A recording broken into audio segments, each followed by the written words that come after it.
یاد کرایا ہے کہ تو نے عبادت اپنے رب کی کرنی ہے، اور فرمایا رب تمہارا وہ ہے جس نے تمہارے لیے زمین کو فرش بنایا ہے، آسمان کو چھت بنایا ہے، اور آسمان سے پانی برسا کے تو زمین سے پھل اگائے ہیں، رزقا لکم، وہ بھی تیرے کھانے کے لیے اگائے ہیں۔ وہ جو آسمان سے بارش برسا کے زمین سے سبز اور پھل اگائے ہیں تو وہ بھی تیرے لیے۔ جب سارا کچھ تیرے لیے بنایا تو بھی تو عبادت کرنا اپنے رب کی، پھر کسی کو اس کا شریک نہ ٹھہرا۔ ایک چیلنج بھی کیا قرآن مجید نے اس رکوع کے اندر۔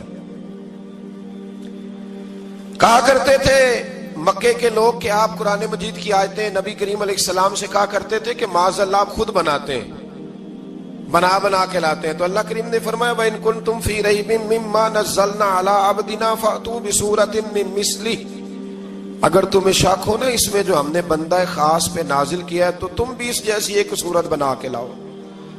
پڑھے لکھے تو تم بھی ہو نا، مکے میں تم بھی رہتے ہو، تو ایک صورت بنا کے لاؤ۔ قرآن مجید ہم سے چھینا گیا ہے سازش کے تحت، اس لیے کہ جس قوم کو قرآن آ جاتا ہے نا پھر کوئی کافر اس کا مقابلہ نہیں کر سکتا۔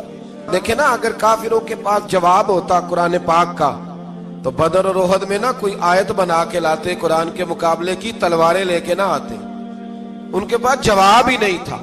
اور قیامت تک کسی کافر کے پاس قرآن مجید کا کوئی جواب، قرآن کا کوئی جواب، قسم اللہ کی جواب کوئی نہیں، قرآن کا اس کا کوئی جواب نہیں۔ کیا بات ہے قرآن پاک کی۔ وہ ایک دفعہ مسلمہ کذاب بے ایمان کہنے لگا میں نے بنا لیا ہے قرآن پاک کا جواب، معاذ اللہ۔ جواب کیا بنایا؟ وہ صورت ہے نا القاریۃ ما القاریۃ وما ادراک ما القاریۃ، کھڑکھڑانے والی کیا ہے، کھڑکھڑانے والی تمہیں کیا پتا کیا ہے، کھڑکھڑی قیامت کا ذکر ہے۔ کہنے لگا میں نے اس جیسی صورت بنا لیا، تو کیا بنایا؟ الفیل ملفیل وما ادراک ما الفیل۔ کہنے لگا ہاتھی، تمہیں کیا پتا کیا ہاتھی، تم کیا جانو کیا ہاتھی۔ تو پاس جو اس کے اپنے بیٹھے تھے نا چیلے، کہنے لگے چپ کر جا، سارے زمانے کو پتا ہے ہاتھی کیا ہوتا ہے۔ تو پاگل ہے، اس کے دو کان ہوتے ہیں، ایک سونڈ ہوتی ہے، چار اس کے پیر ہوتے ہیں۔ بیوقوف آدمی قرآن کا مقابلہ کرنا ہے تو کچھ چج کے ساتھ کر، پاگلوں کی طرح مقابلہ کرے گا، جوتے کھائے گا بھی ہمیں بھی پڑھوائے گا۔ تو قرآن مجید کا کوئی مقابلہ کر سکا؟ تو اس آیہ مبارکہ میں اللہ نے کافروں کو یہ کہا اگر مقابلہ نہیں کر سکتے تو پھر اللہ سے ڈرو، ورنہ دوزخ میں ڈالے جاؤ گے، وہ جس کا ایندھن آدمی اور پتھر ہے، اور بنائی بھی کافروں کے لیے گئی ہے۔ اعدت للکافرین، جہنم کس کے لیے بنائی گئی ہے؟ کافروں اور منافقوں کے لیے۔ مسلمانوں کے لیے بنائی گئی، مسلمان مرضی سے چھلانگے لگائیں تو ان کی موج ہے، ورنہ ان کے لیے جہنم، ان کے لیے اللہ نے جنت بنائی ہے۔ اور یہ بات کرتے ہی رب کریم نے فرمایا اے محبوب علیہ السلام، مومنوں کو خوشخبری دے دیں کہ اللہ نے ان کے لیے جنت بنائی ہے، اس میں باغات ہیں، انہیں رزق دیا جائے گا کھانے کے لیے، اور اس میں انہیں پاکیزہ بیویاں دی جائیں گی، اور پھر وہ اس میں ہمیشہ رہیں گے، انہیں اس سے نکالا نہیں جائے گا۔ آگے جو آیات کریمہ ہے نا اس کے اندر اللہ تبارک و تعالیٰ نے فرمایا ہے کہ اللہ حیا نہیں کرتا سمجھانے کے لیے، مچھر کی مثال بھی دینی پڑے۔ فرمایا قرآن سے کچھ لوگ ہدایت حاصل کرتے ہیں اور کچھ گمراہ ہو جاتے ہیں۔ جب لوگ اپنی مرضی کی تشریحات چاہتے ہیں تو گمراہ ہوتے ہیں، اور جب قرآن کو رسول اللہ صلی اللہ علیہ وسلم اور امت مسلمہ کی تشریحات کی روشنی میں سمجھتے ہیں تو پھر اللہ ہدایت عطا فرماتا ہے۔ پھر اللہ تبارک و تعالیٰ نے آگے ارشاد فرمایا حضرت آدم کی پیدائش کا واقعہ۔ کچھ مفسرین نے لکھا اللہ نے مشورہ کیا تھا فرشتوں سے، وَإِذْ قَالَ رَبُّكَ لِلْمَلَائِكَةِ إِنِّي جَاعِلٌ فِي الْأَرْضِ خَلِيفَةً، لیکن کچھ مفسرین کہتے ہیں کہ اللہ کو ضرورت نہیں فرشتوں سے مشورہ کرنے کی، اللہ نے فرشتوں سے مشورہ نہیں کیا، بلکہ رب نے انہیں آگاہ فرمایا تھا کہ میں لگا ہوں زمین پہ اپنا نائب بنانے، میں خلافت دینے لگا ہوں زمین پہ۔ اب یہ تو دینے والی کی مرضی ہے نا اس نے کس کو دینی ہے، یہ تو دینے والے کی مرضی ہے نا اس نے۔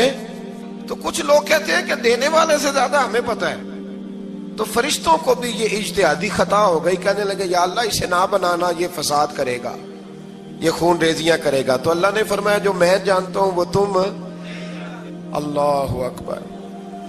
امام راضی فرماتے جب رمضان آتا ہے تو اللہ فرشتوں سے کہتا ہے ذرا یہ کھول کے دروازے دیکھو نا یہ زمین پہ کیا کر رہے ہیں، تم تو کہتے تھے فساد کریں گے اور یہ سارے تراویحاں پڑھ رہے ہیں۔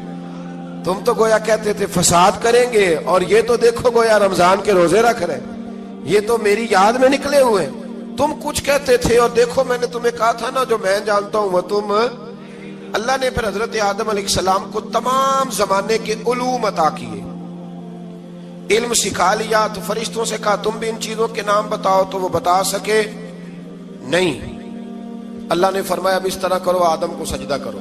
سب نے سجدہ کیا سوائے، وہ کہنے لگا یا اللہ صرف تجھے ہی کرنا ہے، کرنا بھی صرف اللہ کو چاہیے، پر رب کے آگے بھی جھکنا چاہیے، اور جس کے سامنے رب جھکائے نا وہاں بھی۔ اور یہ جو عاجزی ہے نا، یہ جو جھکنا ہے، یہ علم کے آگے ہے۔ ہماری مصیبت یہ ہے کہ ہم علم کے آگے بھی گردن جھکانے کو تیار نہیں ہوتے، وہاں بھی ہم خود عالم فاضل بن جاتے ہیں۔ تو فرمایا کہ سب سے کہا سجدہ کرو، سب نے سجدہ کیا سوائے ابلیس کے۔ تو پھر ہوا کیا، وکان من الکافرین، وہ کافروں میں سے ہو گیا۔ پھر اللہ نے حضرت آدم کو اور جناب حوا کو نا مقام دے دیا جنت میں رہنے کے لیے، اور کہا سارا کچھ کھانا، درخت کے قریب نہ جانا۔ ابھی آپ کسی سے کہہ دیں تھوڑا سا کہ پیچھے نہ دیکھنا، یعنی اگر میری سمجھ لیں ادب کی وجہ سے کوئی 1.5-2 منٹ یا 6 منٹ نہیں بھی نہ دیکھے گا تو سوچے گا ضرور کہ پتہ نہیں اب پیچھے کیا ہے، مصیبت کیا ہے۔ یعنی آپ کہہ کے دیکھ لیں کسی کو، پیچھے نہ دیکھنا، فطرت ہے نا انسان کی، وہ جستجو کرتا ہے، کہا اس درخت کے پاس نہ جانا۔ تو حضرت حوا سلام اللہ علیہ کہتے ہیں دل میں خیال رہتا تھا کہ آخر ہے کیا درخت کے پاس۔ یہی انسان کا عقیدہ توحید ہے کہ جہاں سے رب منع کر دے وہاں وہ منع ہو جائے، اور یہ ان کی خطا نہیں تھی، یہ اللہ کی حکمت تھی، چونکہ رب نے تو پہلے کہہ دیا تھا بنایا ہی زمین کے لیے، تو یہ تو سارا کچھ ہونا تھا تو زمین پہ آنا تھا نا۔ تو حضرت حوا اور جناب آدم کے پاس شیطان آیا، اب اس کو نکال تو دیا تھا پر ابھی اس کا جنت میں آنا جانا بند نہیں ہوا تھا، یہ بھی اللہ کی حکمت تھی۔ تو وہ کہنے لگا تمہیں پتہ ہے بعد میں مر جاؤ گے؟ تو حضرت حوا کہنے لگی کیا موت بھی آئے گی؟ کہاں، اس کی تکلیف بھی بڑی ہوگی، تو پھر بچیں گے کیسے؟ تو کہنے لگے پھل کھا لو اس درخت کا۔ تو بچنے کے لیے پھل کھایا تھا۔ اس طرح لوگ آج بہت سارے کام بچنے کے لیے کرتے ہیں پر بچ سکتے، بچنے کے لیے پھل کھایا تو اللہ نے فرمایا زمین پہ چلے جاؤ۔ تو حضرت آدم زمین پہ آئے، پھر کئی 100 سال روتے رہے۔ فَتَلَقَّى آدَمُ مِن رَبِّهِ کَلِمَاتٍ، تو پھر اللہ نے خود ہی جناب آدم کو کچھ کلمے سکھائے۔ علامہ اسماعیل حقی فرماتے ہیں وہ کلمے یہ تھے کہ حضرت آدم نے میرے نبی کا وسیلہ پیش کیا، اللہ کریم نے جناب آدم کی دعا کو مقبول فرما لیا۔ پھر آگے بنی اسرائیل کا ذکر آ جاتا ہے۔ اللہ تعالیٰ نے بنی اسرائیل، آج آپ اسی قوم کو یہودی کہتے ہیں، ان کو اللہ نے اس زمانے میں فضیلت عطا کی تھی بہت زیادہ۔ تو عرب کے اندر جب نبی پاک علیہ السلام نے اعلان نبوت کیا تو کچھ لوگوں نے یہ کہہ دیا کہ اگر یہ یہودی کلمہ پڑھ لیں گے تو ہم بھی پڑھ لیں گے۔ تو پھر اللہ نے انہیں یاد کرایا کہ تم اصل میں کیا ہو، تمہیں کلمہ پڑھنا چاہیے۔ تو اہل یہود کا تذکرہ کرتے کرتے رب کریم نے ایک بات یہ بھی ارشاد فرمائی کہ تم لوگوں کو تو کہتے رہے ہو کہ وہ نبی آنے والے ہیں، وہ نبی آنے والے ہیں، اور جب آ گئے ہیں تو ماننے کو تیار نہیں ہو۔ تو فرمایا تأمرون الناس بالبر وتنسون انفسکم وانتم تتلون الکتاب، لوگوں کو بھلائی کا حکم دیتے ہو اور اپنے آپ کو بھول جاتے ہو، افلا تعقلون، تمہیں عقل نہیں؟ پھر اللہ نے انہیں یہ بھی یاد کرایا کہ یاد کرو وہ زمانہ کہ جب فرعون نے خواب دیکھ لیا تھا کہ کوئی بچہ اس کی سلطنت کو تباہ کرے گا، تو پھر اس نے تمہارے بچوں کو ذبح کرانا شروع کیا اور تمہاری بیٹیوں کو چھوڑتا تھا۔ فرمایا یہ بھی تو تم نے دیکھا، میں نے تمہیں پھر تم سے کہا جہاد کرو قوم عمالقہ کے خلاف، تو مقام طیہ میں جا کے یہ لوگ کہنے لگے ہم سے جہاد نہیں ہوتا۔ اللہ نے انہیں ایک میدان میں قید کر دیا۔ بڑی دلچسپ بات، قید تو لوگ ہوتے ہیں نا چار دیواری میں، تو اللہ نے بنی اسرائیل والوں کو جب انہوں نے کہا ہم جہاد نہیں کریں گے تو اللہ نے میدان میں قید کر دیا۔ میدان میں، یہ یاد رکھیں، جب انسان اللہ کی نافرمانی کرتا ہے تو اسے ایسی قید ملتی ہے جس کا اس نے تصور بھی نہیں کیا ہوتا۔ ایک میدان ہے مقام طیہ، قید ہو گئے، سارا دن سفر کرتے تھے، سارا دن، تو رات کو تھک کے سوتے تھے، صبح اٹھتے تھے نا جب، تو وہیں ہوتے تھے جہاں کل صبح چلے تھے۔ تو رب جب کسی کو قیدی بناتا ہے تو اسے زنجیروں کی، سلاخوں کی ضرورت، دعا فرمائے اللہ تبارک و تعالی غموں سے نجات عطا فرمائے، یہ دعا فرمائے۔ ایسی قید دیتا ہے کہ جس سے پھر چھٹکارا ہو سکتا تو بنی اسرائیل کا بہت زیادہ تذکرہ اس بارے میں اللہ تبارک و تعالی نے پھر بیان کیا، اور پھر کہا کہ انہیں جو حکم دیا جاتا تھا یہ اس کی سرتابی کرتے تھے، پھر اللہ نے ان پر ذلت نازل کر دی اور یہ ہمیشہ اس کا شکار رہیں۔ قوم سبت کا ذکر فرمایا اللہ نے، ہفتے والے دن کچھ لوگ نافرمانی کرتے تھے۔ ہمارے بھی ہیلے بہانے ہیں نا آج کل کاروبار میں، تو اسی سپارے کی آیت نمبر 65 کے اندر اللہ تعالیٰ نے حضرت داؤد کی قوم کا ذکر کیا کہ اللہ نے انہیں حکم دیا تھا کہ ہفتے والے دن مچھلیاں نہیں پکڑنی، تو وہ کہتے تھے چلو ہاتھ لگا کے نہیں پکڑنی، ہاتھ لگا کے۔ وہ ہمارے لوگ ہیلے بہانے تلاش کر لیتے ہیں نا، وہ بڑے جناب انشورنس والا آ گیا، اب وہ بینک والا آ گیا، وہ فلانے صاحب آ گئے، وہ تروڑ مروڑ کے کہانیاں باتیں، اور پھر ہمیں بھی رستے مل جاتے ہیں بچنے کے۔ مفتی صاحب نے کہہ دیا تھا، ایک مولانا سے میں نے ان کو کہا ہفتے والے دن مچھلیاں نہیں پکڑنے کا، نہیں پکڑتے، چھوٹے چھوٹے حوض بنا لیے تو مچھلیاں زیادہ آتی تھی اس دن۔ یہ بھی اللہ کی قدرت تھی، نماز کے وقت گاہک زیادہ آتے ہیں، یہ اس کی قدرت ہوتی ہے۔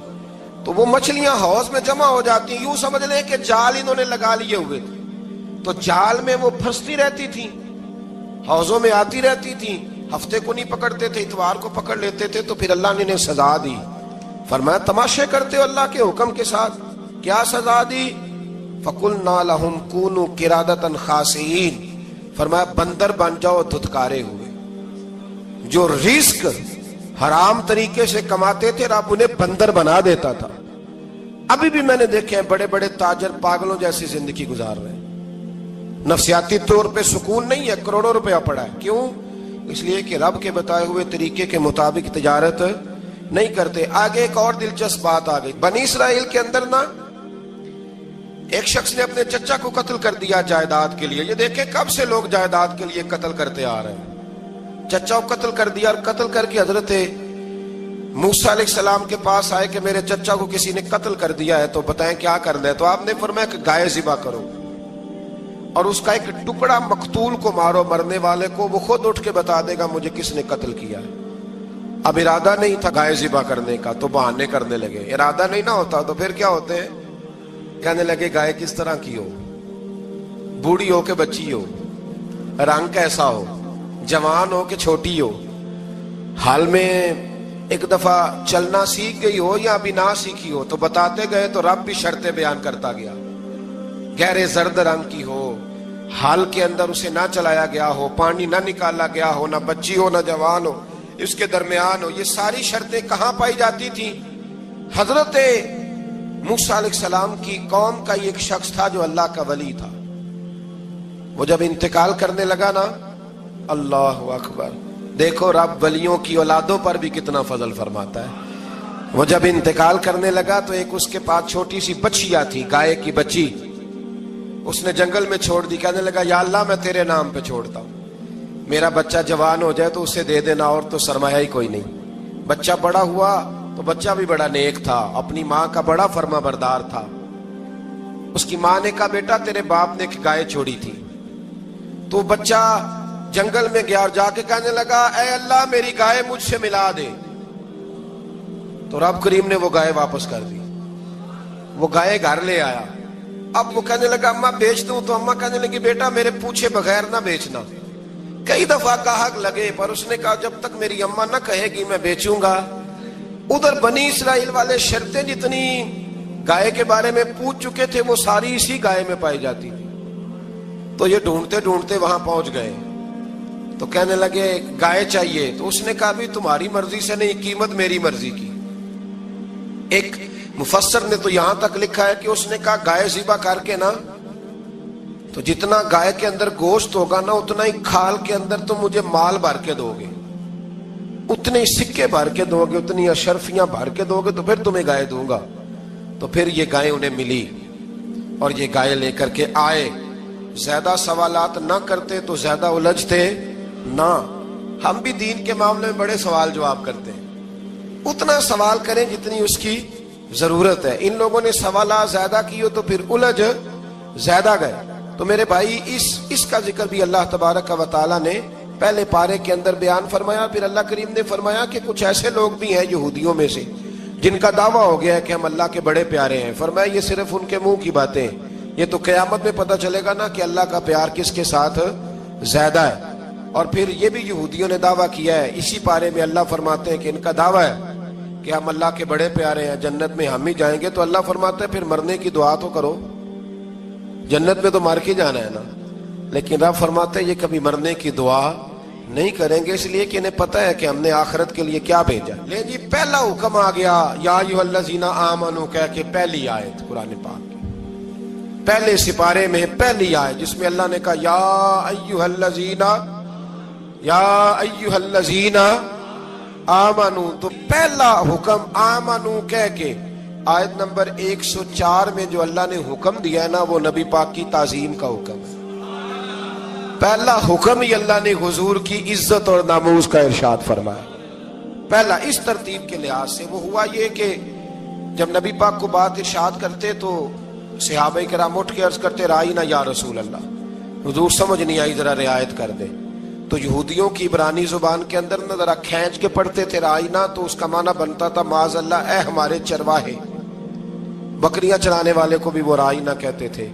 تو جب صحابہ یہ کہنے لگے تو اللہ نے منع ہی کر دیا، فرمایا میرے محبوب کے غلاموں، اس لفظ کے پیچھے چھپ کے، اس لفظ کے پیچھے چھپ کے لوگ میرے نبی کی بے ادبی کر جاتے ہیں، تو جس لفظ کا کوئی ایک معنی بے ادبی والا بنتا ہو وہ لفظ بھی میرے نبی کے لیے نہ کہو، لفظ وہ والے کہو جس میں کوئی بے ادبی کا معنی نکلے نہ۔ یہاں لوگوں نے بڑے بڑے لفظ نہیں بول دیے، پھر کہتے میرا مطلب یہ تھا، میرا مطلب وہ تھا، تو تو نے وہ لفظ بولا کیوں جس کا کوئی غلط مطلب بھی نکل سکتا تھا۔ اللہ نے فرمایا یا ایھا الذین آمنوا لا تقولوا رائینا، اے ایمان والو رائینا کہو ہی نہ۔ تو یا اللہ کیا کہیں؟ فرمایا وقولوا انظرنا، تم کہو یا رسول اللہ ایک نظر فرمائیے، انداز دیکھیے، انظرنا ایک نظر۔ تو ہمارے بزرگ تو پہلے ہی بڑے پیار والوں نے کہہ دیا یا رسول اللہ انظر حالنا، کہتے کہاں سے لاتے ہو جملے؟ میں نے کہا اللہ کی کتاب سے، یا رسول اللہ انظر حالنا یا حبیب اللہ اسمع قالا، تو تم کہو انظرنا، محبوب نظر کرم کرے، واسمعوا، اور کیا ضرورت ہے دوبارہ پوچھنے کی؟ اللہ کہتا ہے پہلے ہی دھیان سے سنا کرو، پہلے ہی واسمعوا، پہلے ہی احتیاط سے سنو، وللکافرین عذاب علیم، اور کافروں کے لیے دردناک عذاب ہے۔ لے جی اسی پارے میں اللہ تبارک و تعالیٰ نے پھر اہل یہود کا ذکر کیا، تو یہود کہنے لگے کہ ہم حضرت ابراہیم کے ماننے والے ہیں، تو اللہ کریم نے وہ بھی ذکر کیا کہ میں نے تو ابراہیم کو آزمایا ہے، وَإِذِ ابْتَلَىٰ إِبْرَاهِيمَ رَبُّهُ بِكَلِمَاتٍ فَأَتَمَّهُنَّ، ہم نے ابراہیم کو کچھ چیزوں سے آزمایا ہے، وہ ہماری آزمائش پہ پورے اترے۔ قَالَ إِنِّي جَاعِلُكَ لِلنَّاسِ إِمَامًا، تو پھر ہم نے انہیں کہا کہ ہم آپ کو پوری دنیا کا امام بنائیں گے۔ وہ آزمائش کیا تھی؟ آگ میں جانا بھی آزمائش، بیٹے کا نہ ہونا بھی آزمائش، بیٹا ہوا تو پھر اسے وادی غیر ذی زرع میں چھوڑ کے آنا بھی آزمائش، بڑا ہوا تو پھر ذبح کرنا بھی آزمائش۔ فرمایا جہاں جہاں آزمایا ہے نا، ابراہیم ہماری آزمائش میں پورے اترے۔ فرمایا تو مفت میں حضرت ابراہیم کی اولاد بنتے ہو اور ان کا نام لیتے ہو اور ان کے ساتھ اپنا تعلق بناتے ہو، دیکھو تو صحیح وہ کتنی آزمائشوں سے گزرے۔ تو اس کا بھی اللہ نے اسی میں ذکر فرمایا۔ اور پھر وہ بات کرتے تھے حضرت یعقوب کی اور حضرت اسحاق کی، تو فرمایا وہ تو ہمارے اتنے خاص بندے تھے کہ وصال کے وقت بھی انہوں نے اپنی اولادوں کو نصیحت فرمائی تھی کہ اللہ کی توحید پہ قائم رہنا، اس کا ذکر بھی اللہ نے اسی پارے میں بیان فرمایا۔ اور جو حضرت ابراہیم اور جناب اسماعیل نے کعبہ تعمیر کیا تو اس کا ذکر بھی اللہ تعالیٰ نے اسی پارے میں فرمایا۔ فرمایا جب وہ کعبہ بنا رہے تھے تو کہہ رہے تھے ربنا تقبل منا، کہہ رہے تھے اے اللہ بنا ہم نے دیا ہے پر مہربانی فرما ہم سے قبول فرما لے۔ تو جو آیہ کریمہ آخر میں عرض کرنا چاہتا ہوں اس پر بھی تھوڑی توجہ فرمائیں گے تو بات بڑی نکھر کے باہر آئے گی۔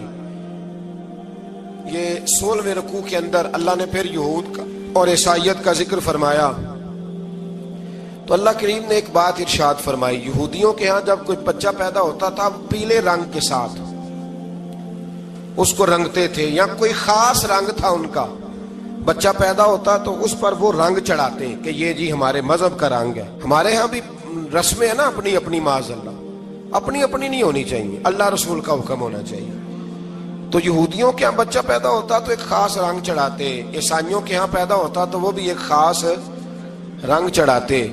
تو مسلمانوں کے ہاں بچے پیدا ہوئے تو انہوں نے بھی توجہ کی کہ یہ کیا ہو رہا ہے. تو رب کریم نے فرمایا صبغۃ اللہ، رنگ اللہ کا ہی ہے.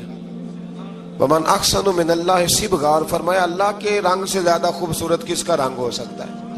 اللہ کا رنگ کیا ہے؟ لا الہ الا اللہ محمد الرسول اللہ صلی اللہ علیہ.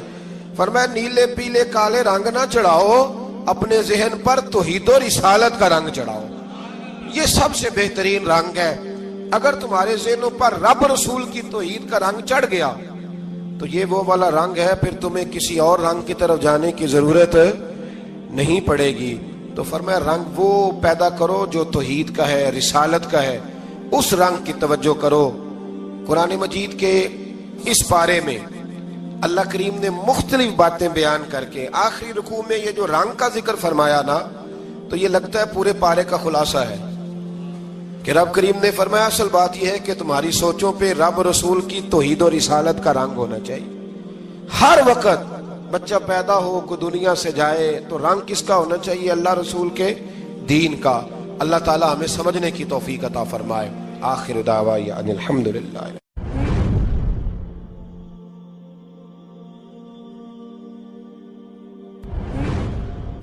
اللہ تعالیٰ نے انسان کو یاد کرایا ہے کہ تو نے عبادت اپنے رب کی کرنی ہے، اور فرمایا رب تمہارا وہ ہے جس نے تمہارے لیے زمین کو فرش بنایا ہے، آسمان کو چھت بنایا ہے، اور آسمان سے پانی برسا کے تو زمین سے پھل اگائے ہیں.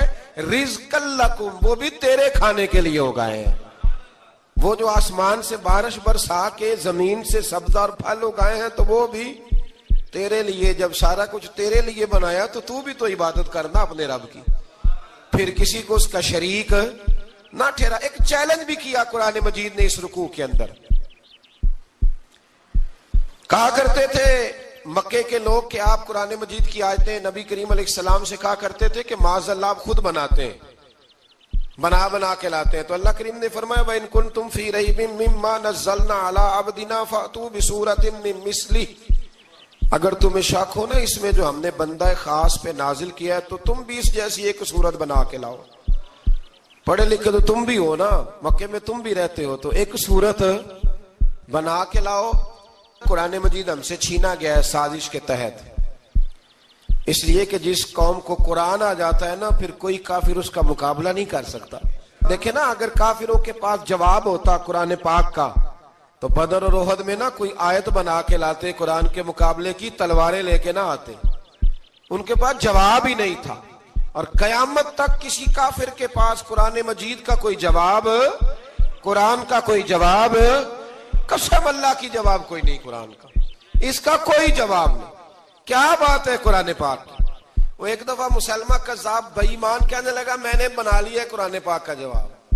معاذ اللہ. جواب کیا بنایا؟ وہ صورت ہے نا القاریۃ ما القاریۃ وما ادراک ما القاریۃ، کھڑکھڑانے والی کیا ہے، کھڑکھڑانے والی تمہیں کیا پتا کیا ہے کھڑکھڑی، قیامت کا ذکر ہے. کہنے لگا میں نے اس جیسی صورت بنا لیا. تو کیا بنایا؟ الفیل ملفیل وما ادراک ما الفیل. کہنے لگا ہاتھی، تمہیں کیا پتا کیا ہاتھی، تم کیا جانو کیا ہاتھی. تو پاس جو اس کے اپنے بیٹھے تھے نا چیلے، کہنے لگے چپ کر جا، سارے زمانے کو پتا ہے ہاتھی کیا ہوتا ہے. تو پاگل ہے، اس کے دو کان ہوتے ہیں، ایک سونڈ ہوتی ہے، چار اس کے پیر ہوتے ہیں. بیوقوف آدمی قرآن کا مقابلہ کرنا ہے تو کچھ چج کے ساتھ کر، پاگلوں کی طرح مقابلہ کرے گا، جوتے کھائے گا بھی ہمیں بھی پڑھوائے گا. تو قرآن مجید کا کوئی مقابلہ کر سکا؟ تو اس آیہ مبارکہ میں اللہ نے کافروں کو یہ کہا اگر مقابلہ نہیں کر سکتے تو پھر اللہ سے ڈرو ورنہ دوزخ میں ڈالے جاؤ گے. وہ جس کا ایندھن آدمی اور پتھر ہے اور بنائی بھی کافروں کے لیے گئی ہے. اعدت للکافرین، جہنم کس کے لیے بنائی گئی ہے؟ کافروں اور منافقوں کے لیے. مسلمانوں کے لیے بنائی گئی. مسلمان مرضی سے چھلانگے لگائیں تو ان کی موج ہے، ورنہ ان کے لیے جہنم، ان کے لیے اللہ نے جنت بنائی ہے. اور یہ بات کرتے ہی رب کریم نے فرمایا اے محبوب علیہ الصلوۃ والسلام مومنوں کو خوشخبری دے دیں کہ اللہ نے ان کے لیے جنت بنائی ہے، اس میں باغات ہیں، انہیں رزق دیا جائے گا کھانے کے لیے، اور اس میں انہیں پاکیزہ بیویاں دی جائیں گی، اور پھر وہ اس میں ہمیشہ رہیں گے. انہیں اس سے نکالا نہیں جائے گا۔ آگے جو آیات کریمہ ہے نا، اس کے اندر اللہ تبارک و تعالیٰ نے فرمایا ہے کہ اللہ حیا نہیں کرتا سمجھانے کے لیے مچھر کی مثال بھی دینی پڑے۔ فرمایا قرآن سے کچھ لوگ ہدایت حاصل کرتے ہیں اور کچھ گمراہ ہو جاتے ہیں۔ جب لوگ اپنی مرضی کی تشریحات چاہتے ہیں تو گمراہ ہوتے ہیں، اور جب قرآن کو رسول اللہ صلی اللہ علیہ وسلم اور امت مسلمہ کی تشریحات کی روشنی میں سمجھتے ہیں تو پھر اللہ ہدایت عطا فرماتا ہے۔ پھر اللہ تبارک و تعالیٰ نے آگے ارشاد فرمایا حضرت آدم کی پیدائش کا واقعہ۔ کچھ مفسرین نے لکھا اللہ نے مشورہ کیا تھا فرشتوں سے، وَإِذْ قَالَ رَبُّكَ لِلْمَلَائِكَةِ إِنِّي جَاعِلٌ فِي الْأَرْضِ خَلِيفَةً، لیکن کچھ مفسرین کہتے ہیں کہ اللہ کو ضرورت نہیں فرشتوں سے مشورہ کرنے کی۔ اللہ نے فرشتوں سے مشورہ نہیں کیا، بلکہ رب نے انہیں آگاہ فرمایا تھا کہ میں لگا ہوں زمین پہ اپنا نائب بنانے، میں خلافت دینے لگا ہوں زمین پہ۔ اب یہ تو دینے والی کی مرضی ہے نا اس نے کس کو دینی ہے، یہ تو دینے والے کی مرضی ہے نا اس نے۔ تو کچھ لوگ کہتے ہیں کہ دینے والے سے زیادہ ہمیں پتہ ہے، تو فرشتوں کو بھی یہ اجتہادی خطا ہو گئی، کہنے لگے یا اللہ اسے نہ بنانا، یہ فساد کرے گا، یہ خون ریزیاں کرے گا۔ تو اللہ نے فرمایا جو میں جانتا ہوں وہ تم، اللہ اکبر۔ امام راضی فرماتے جب رمضان آتا ہے تو اللہ فرشتوں سے کہتا ہے ذرا یہ کھول کے دروازے دیکھو نا یہ زمین پہ کیا کر رہے ہیں، تم تو کہتے تھے فساد کریں گے اور یہ سارے تراویحیں پڑھ رہے ہیں، تم تو گویا کہتے تھے فساد کریں گے اور یہ تو دیکھو گویا رمضان کے روزے رکھ رہے ہیں، یہ تو میری یاد میں نکلے ہوئے ہیں۔ تم کچھ کہتے تھے اور دیکھو میں نے تمہیں کہا تھا نا جو میں جانتا ہوں وہ تم۔ اللہ نے پھر حضرت آدم علیہ السلام کو تمام زمانے کے علوم عطا کیے، علم سکھا لیا۔ تو فرشتوں سے کہا تم بھی ان چیزوں کے نام بتاؤ، تو وہ بتا سکے نہیں۔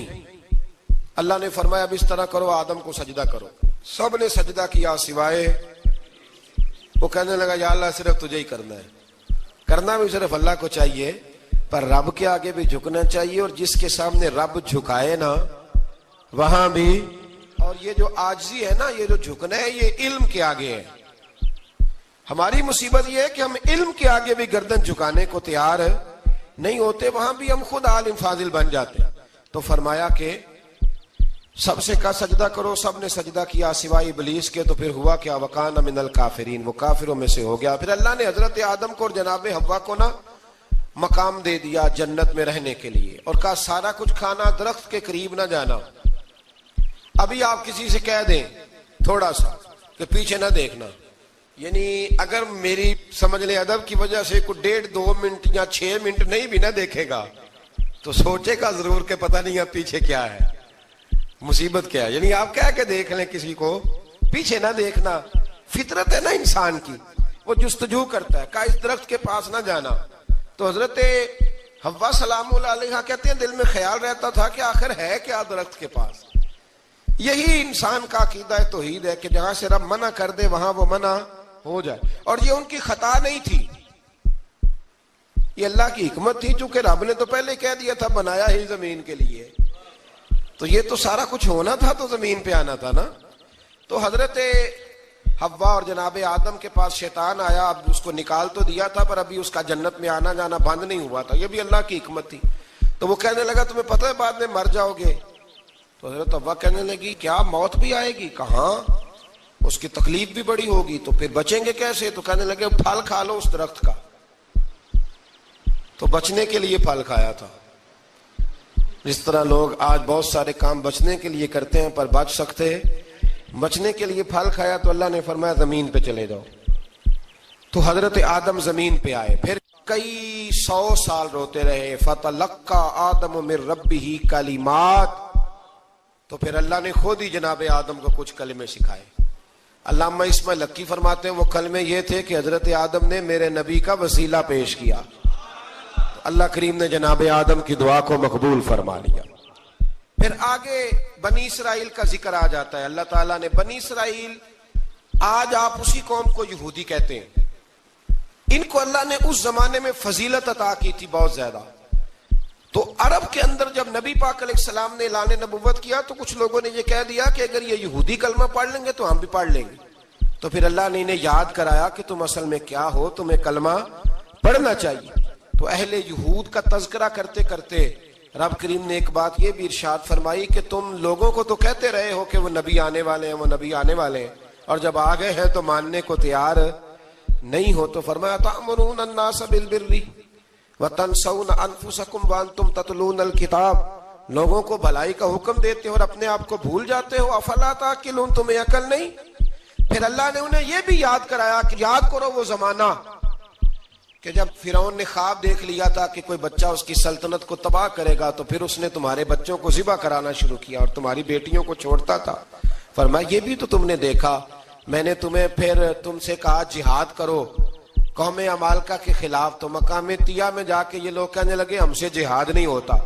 اللہ نے انہیں ایک میدان میں قید کر دیا. بڑی دلچسپ بات، قید تو لوگ ہوتے ہیں نا چار دیواری میں، تو اللہ نے بنی اسرائیل والوں کو جب انہوں نے کہا ہم جہاد نہیں کریں گے تو اللہ نے میدان میں قید کر دیا. میدان میں، یہ یاد رکھیں، جب انسان اللہ کی نافرمانی کرتا ہے تو اسے ایسی قید ملتی ہے جس کا اس نے تصور بھی نہیں کیا ہوتا. ایک میدان ہے مقام طیہ، قید ہو گئے، سارا دن سفر کرتے تھے، سارا دن، تو رات کو تھک کے سوتے تھے، صبح اٹھتے تھے نا جب، تو وہیں ہوتے تھے جہاں کل صبح چلے تھے. تو رب جب کسی کو قیدی بناتا ہے تو اسے زنجیروں کی، سلاخوں کی ضرورت ہے. دعا فرمائے اللہ تبارک و تعالی غموں سے نجات عطا فرمائے. یہ دعا فرمائے، ایسی قید دیتا ہے کہ جس سے پھر چھٹکارا ہو سکتا. تو بنی اسرائیل کا بہت زیادہ تذکرہ اس بارے میں اللہ تبارک و تعالی نے پھر بیان کیا، اور پھر کہا کہ انہیں جو حکم دیا جاتا تھا یہ اس کی سرتابی کرتے تھے. پھر اللہ نے ان پر ذلت نازل کر دی اور یہ ہمیشہ اس کا شکار رہے. قوم سبت کا ذکر فرمایا اللہ نے، ہفتے والے دن کچھ لوگ نافرمانی کرتے. ہمارے بھی ہیلے بہانے ہیں نا آج کل کاروبار میں. تو اسی سپارے کی آیت نمبر 65 کے اندر اللہ تعالیٰ نے حضرت داؤد کی قوم کا ذکر کیا کہ اللہ نے انہیں حکم دیا تھا کہ ہفتے والے دن مچھلیاں نہیں پکڑنی. تو وہ کہتے تھے چلو ہاتھ لگا کے نہیں پکڑنی، ہاتھ لگا کے. وہ ہمارے لوگ ہیلے بہانے تلاش کر لیتے ہیں نا، وہ بڑے جناب انشورنس والا آ گیا، اب وہ بینک والا آ گیا، وہ فلانے صاحب آ گئے، وہ تروڑ مروڑ کے کہانیاں باتیں، اور پھر ہمیں بھی رستے مل جاتے ہیں بچنے کے. مفتی صاحب نے کہہ دیا تھا، ایک مولانا سے میں نے ان کو کہا ہفتے والے دن مچھلیاں نہیں پکڑنی، کہا نہیں پکڑتے، چھوٹے چھوٹے حوض بنا لیے. تو مچھلیاں زیادہ آتی تھی اس دن، یہ بھی اللہ کی قدرت تھی. نماز کے وقت گاہک زیادہ آتے ہیں، یہ اس کی قدرت ہوتی ہے. تو وہ مچھلیاں حوض میں جمع ہو جاتی ہیں. یوں سمجھ لیں کہ جال انہوں نے لگا لیے ہوئے تھے، تو جال میں وہ پھنستی رہتی تھی، حوضوں میں آتی رہتی تھی. ہفتے کو نہیں پکڑتے تھے، اتوار کو پکڑ لیتے تھے. تو پھر اللہ نے انہیں سزا دی. فرمایا تماشے کرتے ہو اللہ کے حکم کے ساتھ. کیا سزا دی؟ فَقُلْنَا لَهُمْ كُونُوا قِرَادَةً خَاسِئِينَ، فرمایا بندر بن جاؤ دھتکارے ہوئے. جو رزق حرام طریقے سے کماتے تھے رب انہیں بندر بنا دیتا تھا. ابھی بھی میں نے دیکھے ہیں بڑے بڑے تاجر پاگلوں جیسی زندگی گزار رہے ہیں. نفسیاتی طور پہ سکون نہیں ہے، کروڑوں روپیہ پڑا ہے. کیوں؟ اس لیے کہ رب کے بتائے ہوئے طریقے کے مطابق تجارت نہیں کرتے. آگے ایک اور دلچسپ بات آ گئی. بنی اسرائیل کے اندر نا ایک شخص نے اپنے چچا کو قتل کر دیا جائیداد کے لیے. یہ دیکھیں کب سے لوگ جائیداد کے لیے قتل کرتے آ رہے ہیں. چچا کو قتل کر دیا، اور قتل کر کے حضرت موسیٰ علیہ السلام کے پاس آئے کہ میرے چچا کو کسی نے قتل کر دیا ہے، تو بتائیں کیا کرنا ہے. تو آپ نے فرمایا کہ گائے ذبح کرو اور اس کا ایک ٹکڑا مقتول کو مارو، مرنے والے کو، وہ خود اٹھ کے بتا دے گا مجھے کس نے قتل کیا ہے. اب ارادہ نہیں تھا گائے ذبح کرنے کا تو بہانے کرنے لگے. ارادہ نہیں نہ ہوتا تو پھر کیا ہوتے ہیں، کہنے لگے گائے کس طرح کی ہو، بوڑھی ہو کہ بچی ہو، رنگ کیسا ہو، جوان ہو کہ چھوٹی ہو، حال میں ایک دفعہ چلنا سیکھ گئی ہو یا ابھی نہ سیکھی ہو. تو بتاتے گئے تو رب بھی شرطیں بیان کرتا گیا. گہرے زرد رنگ کی ہو، حال کے اندر اسے نہ چلایا گیا ہو، پانی نہ نکالا گیا ہو، نہ بچی ہو نہ جوان ہو، اس کے درمیان ہو. یہ ساری شرطیں کہاں پائی جاتی تھیں؟ حضرت موسیٰ علیہ السلام کی قوم کا ایک شخص تھا جو اللہ کا ولی تھا. وہ جب انتقال کرنے لگا نا، اللہ اکبر، دیکھو رب ولیوں کی اولادوں پر بھی کتنا فضل فرماتا ہے. وہ جب انتقال کرنے لگا تو ایک اس کے پاس چھوٹی سی بچیا تھی، گائے کی بچی، اس نے جنگل میں چھوڑ دی. کہنے لگا یا اللہ میں تیرے نام پہ چھوڑتا ہوں. میرا بچہ جوان ہو جائے تو اسے دے دینا، اور تو سرمایہ ہی کوئی نہیں۔ بچہ بڑا ہوا تو بچہ بھی بڑا نیک تھا، اپنی ماں کا بڑا فرما بردار تھا۔ اس کی ماں نے کہا بیٹا تیرے باپ نے ایک گائے چھوڑی تھی، تو بچہ جنگل میں گیا اور جا کے کہنے لگا اے اللہ میری گائے مجھ سے ملا دے، تو رب کریم نے وہ گائے واپس کر دی۔ وہ گائے گھر لے آیا، اب وہ کہنے لگا اماں بیچ دوں، تو اماں کہنے لگی بیٹا میرے پوچھے بغیر نہ بیچنا۔ کئی دفعہ گاہک لگے پر اس نے کہا جب تک میری اماں نہ کہے گی میں بیچوں گا۔ ادھر بنی اسرائیل والے شرطیں جتنی گائے کے بارے میں پوچھ چکے تھے وہ ساری اسی گائے میں پائی جاتی تھی، تو یہ ڈھونڈتے ڈھونڈتے وہاں پہنچ گئے، تو کہنے لگے گائے چاہیے، تو اس نے کہا بھی تمہاری مرضی سے نہیں، قیمت میری مرضی کی۔ ایک مفسر نے تو یہاں تک لکھا ہے کہ اس نے کہا گائے ذبح کر کے نا، تو جتنا گائے کے اندر گوشت ہوگا نا اتنا ہی کھال کے اندر تم مجھے مال بھر کے دو گے، اتنے ہی سکے بھر کے دو گے، اتنی اشرفیاں بھر کے دو گے تو پھر تمہیں گائے دوں گا۔ تو پھر یہ گائے انہیں ملی اور یہ گائے لے کر کے آئے۔ زیادہ سوالات نہ کرتے تو زیادہ الجھتے نہ۔ ہم بھی دین کے معاملے میں بڑے سوال جواب کرتے ہیں، اتنا سوال کریں جتنی اس کی ضرورت ہے۔ ان لوگوں نے سوالات زیادہ کیے تو پھر الجھ زیادہ گئے۔ تو میرے بھائی اس کا ذکر بھی اللہ تبارک و تعالیٰ نے پہلے پارے کے اندر بیان فرمایا۔ پھر اللہ کریم نے فرمایا کہ کچھ ایسے لوگ بھی ہیں یہودیوں میں سے جن کا دعویٰ ہو گیا ہے کہ ہم اللہ کے بڑے پیارے ہیں۔ فرمایا یہ صرف ان کے منہ کی باتیں ہیں، یہ تو قیامت میں پتہ چلے گا نا کہ اللہ کا پیار کس کے ساتھ زیادہ ہے۔ اور پھر یہ بھی یہودیوں نے دعویٰ کیا ہے، اسی پارے میں اللہ فرماتے ہیں کہ ان کا دعویٰ ہے کہ ہم اللہ کے بڑے پیارے ہیں، جنت میں ہم ہی جائیں گے۔ تو اللہ فرماتے ہیں پھر مرنے کی دعا تو کرو، جنت میں تو مر کے جانا ہے نا۔ لیکن رب فرماتے ہیں یہ کبھی مرنے کی دعا نہیں کریں گے، اس لیے کہ انہیں پتہ ہے کہ ہم نے آخرت کے لیے کیا بھیجا۔ لیکن جی پہلا حکم آ گیا یا ایھا الذین آمنوا کہہ کے، پہلی آیت قرآن پاک کی پہلے سپارے میں پہلی آیت جس میں اللہ نے کہا یا ایھا الذین آمنوا، تو پہلا حکم آمنوا کہہ کے آیت نمبر 104 میں جو اللہ نے حکم دیا ہے نا وہ نبی پاک کی تعظیم کا حکم ہے۔ پہلا حکم ہی اللہ نے حضور کی عزت اور ناموس کا ارشاد فرمایا۔ پہلا اس ترتیب کے لحاظ سے وہ ہوا یہ کہ جب نبی پاک کو بات ارشاد کرتے تو صحابہ کرام اٹھ کے عرض کرتے رائینا یا رسول اللہ، حضور سمجھ نہیں آئی ذرا رعایت کر دیں۔ تو یہودیوں کی عبرانی زبان کے اندر نہ ذرا کھینچ کے پڑھتے تھے رائینا، تو اس کا معنی بنتا تھا معاذ اللہ اے ہمارے چرواہے، بکریاں چرانے والے کو بھی وہ رائینا کہتے تھے۔ تو جب صحابہ یہ کہنے لگے تو اللہ نے منع ہی کر دیا، فرمایا میرے محبوب کے غلاموں اس لفظ کے پیچھے چھپ کے لوگ میرے نبی کی بے ادبی کر جاتے ہیں، تو جس لفظ کا کوئی ایک معنی بے ادبی والا بنتا ہو وہ لفظ بھی میرے نبی کے لیے نہ کہو، لفظ وہ والے کہو جس میں کوئی بے ادبی کا معنی نکلے نہ۔ یہاں لوگوں نے بڑے بڑے لفظ نہیں بول دیے، پھر کہتے میرا مطلب یہ تھا، میرا مطلب وہ تھا، تو نے وہ لفظ بولا کیوں جس کا کوئی غلط مطلب بھی نکل سکتا تھا۔ اللہ نے فرمایا یا ایھا الذین آمنوا لا تقولوا رائینا، اے ایمان والو رائینا کہو ہی نہ۔ تو یا اللہ کیا کہیں؟ فرمایا وقولوا انظرنا، تم کہو یا رسول اللہ ایک نظر فرمائیے، انداز دیکھیے، انظرنا ایک نظر۔ تو ہمارے بزرگ تو پہلے ہی بڑے پیار والوں نے کہہ دیا یا رسول اللہ انظر حالنا، کہتے کہاں سے لاتے ہو جملے؟ میں نے کہا اللہ کی کتاب سے، یا رسول اللہ انظر حالنا یا حبیب اللہ اسمع قالا، تو تم کہو انظرنا محبوب نظر کرم کرے، واسمعوا، اور کیا ضرورت ہے دوبارہ پوچھنے کی؟ اللہ کہتا ہے پہلے ہی دھیان سے سنا کرو، پہلے ہی واسمعوا، پہلے ہی احتیاط سے سنو، وللکافرین عذاب علیم، اور کافروں کے لیے دردناک عذاب ہے۔ لیکن جی اسی پارے میں اللہ تبارک و تعالیٰ نے پھر اہل یہود کا ذکر کیا، تو یہود کہنے لگے کہ ہم حضرت ابراہیم کے ماننے والے ہیں، تو اللہ کریم نے وہ بھی ذکر کیا کہ میں نے تو ابراہیم کو آزمایا ہے، وَإِذِ ابْتَلَىٰ إِبْرَاهِيمَ رَبُّهُ بِكَلِمَاتٍ فَأَتَمَّهُنَّ، ہم نے ابراہیم کو کچھ چیزوں سے آزمایا ہے، وہ ہماری آزمائش پہ پورے اترے۔ قَالَ إِنِّي جَاعِلُكَ لِلنَّاسِ إِمَامًا، تو پھر ہم نے انہیں کہا کہ ہم آپ کو پوری دنیا کا امام بنائیں گے۔ وہ آزمائش کیا تھی؟ آگ میں جانا بھی آزمائش، بیٹے کا نہ ہونا بھی آزمائش، بیٹا ہوا تو پھر اسے وادی غیر ذی زرع ان میں چھوڑ کے آنا بھی آزمائش، بڑا ہوا تو پھر ذبح کرنا بھی آزمائش۔ فرمایا جہاں جہاں آزمایا ہے نا، ابراہیم ہماری آزمائش میں پورے اترے۔ فرمایا تو مفت میں حضرت ابراہیم کی اولاد بنتے ہو اور ان کا نام لیتے ہو اور ان کے ساتھ اپنا تعلق بناتے ہو، دیکھو تو صحیح وہ کتنی آزمائشوں سے گزرے۔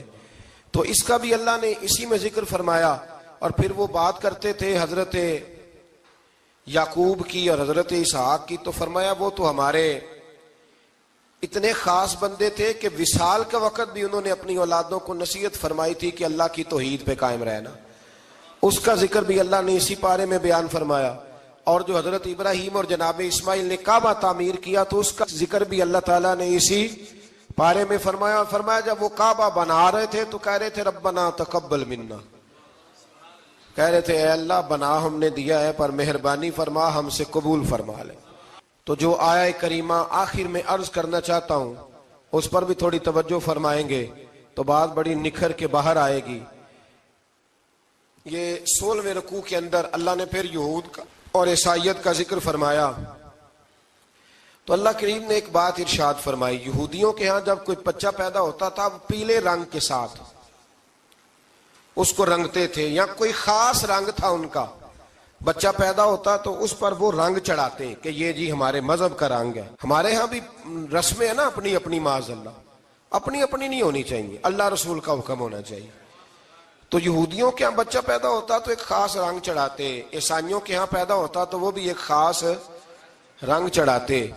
تو مسلمانوں کے ہاں بچے پیدا ہوئے تو انہوں نے بھی توجہ کی کہ یہ کیا ہو رہا ہے، تو رب کریم نے فرمایا صبغۃ اللہ، رنگ اللہ کا ہی ہے۔ ومن احسن من اللہ صبغہ، اور فرمایا اللہ کے رنگ سے زیادہ خوبصورت کس کا رنگ ہو سکتا ہے؟ اللہ کا رنگ کیا ہے؟ لا الہ الا اللہ محمد الرسول اللہ صلی اللہ علیہ۔ فرمایا نیلے پیلے کالے رنگ نہ چڑھاؤ، اپنے ذہن پر توحید و رسالت کا رنگ چڑھاؤ، یہ سب سے بہترین رنگ ہے۔ اگر تمہارے ذہنوں پر رب رسول کی توحید کا رنگ چڑھ گیا تو یہ وہ والا رنگ ہے، پھر تمہیں کسی اور رنگ کی طرف جانے کی ضرورت نہیں پڑے گی۔ تو فرمایا رنگ وہ پیدا کرو جو توحید کا ہے، رسالت کا ہے، اس رنگ کی توجہ کرو۔ قرآن مجید کے اس پارے میں اللہ کریم نے مختلف باتیں بیان کر کے آخری رکوع میں یہ جو رنگ کا ذکر فرمایا نا، تو یہ لگتا ہے پورے پارے کا خلاصہ ہے کہ رب کریم نے فرمایا اصل بات یہ ہے کہ تمہاری سوچوں پہ رب رسول کی توحید اور